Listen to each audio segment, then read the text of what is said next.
Hello, this is old Mr. Kent of MrKent.com, and we've been kind of busy here at my place, and I won't go into any details, but I've been putting off recording the audio for this video, which I made, well, over a week ago anyway. I wanted to fly out to where they're continually trying to repair a sewer line along the street there that where we head into town. Like I've said before, they, it was over a year ago they started that sewer line headed out this direction, and it's been at least a year. Anyway, so I don't know what they have done wrong, but what they have to keep doing is they go further down the line and then they dig it up, and they go further down the line and they dig it up. I have no idea what they're looking for, but anyway, I think there's something going on that's not right, and they have to find it or something. But, you know, what do I know about sewer lines? So anyway, we're headed out there, and I've covered this before, but I've never been able to catch it when I could fly over and look down into the hole that they're digging, and then they lower that big, huge metal square thing in to keep it from caving in on folks. So we're going to head out there, and it's right down the road here. And by the way, since I recorded this, they have started building a house over on well, there's two big white squares, and they're building a house in the one on the right. So they're making progress.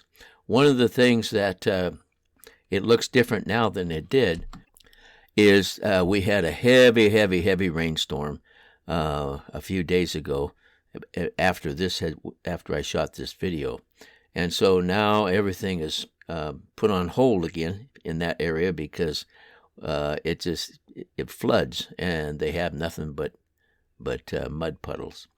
So anyway, we'll look at this, and then I've got a story to tell you. I started out in the last video, one of the last videos anyway, talking about when I was a kid living in Cheyenne, Wyoming, and where my folks moved over to Seattle. My dad worked for United Airlines, and they transferred him from the Cheyenne airport to their new maintenance department at Boeing Field. This was back in 1946, I think. So anyway, and since then they've made the Seattle-Tacoma airport, and he worked there until he retired. So you can see pretty well down inside of this. There's guys working down there. I don't know if you noticed they were moving around, but they're working on something down inside of that metal box that they're in there with the ladder coming up to it. So anyway, it came time to move. And by the way, I've got another story to to tell you about my older sister, who in Wyoming. I'll tell this story and then I'll see if I can get the other one fit in. In Wyoming, in Cheyenne, it's like the Windy City. The wind is always blowing. And I remember standing in the front room looking out the window, and she was older, and she had one of those little bottles of soap with the little, you could blow bubbles, and dip it in there and then blow bubbles. And she was playing with it in the house, so she decided she'd go outside and stand on the front porch. Front porch wasn't very big. It was just a concrete square, and my folks had a screen door. And so she was standing outside with the screen door, and all of a sudden, the screen door got hit by a gust of wind, and the poor girl, I remember feeling sorry for her because it knocked her off the porch, and she landed in, on the ground, and of course spilled her bubbles and all that stuff. So anyway, so we'll get back to my folks moved, and so I don't remember all the details except that my grandpa, he had retired, and so he was moving out there too. And I remember riding along in the car, and I was sitting on his lap in the front seat. And of course, he worked for for the Union Pacific Railroad. And during the war, they made what's called the Big Boy. I'll get a picture of them put on here. The Big Boy locomotives, which were articulated. In other words, they were actually two drivers on underneath one boiler. And I remember going along on the highway, probably 60 miles an hour or so, and there was one. We just happened to be going along parallel to one, and it wasn't real close. But he was explaining to me that was the largest locomotive in the world, and they were big. That's why they call them the Big Boy.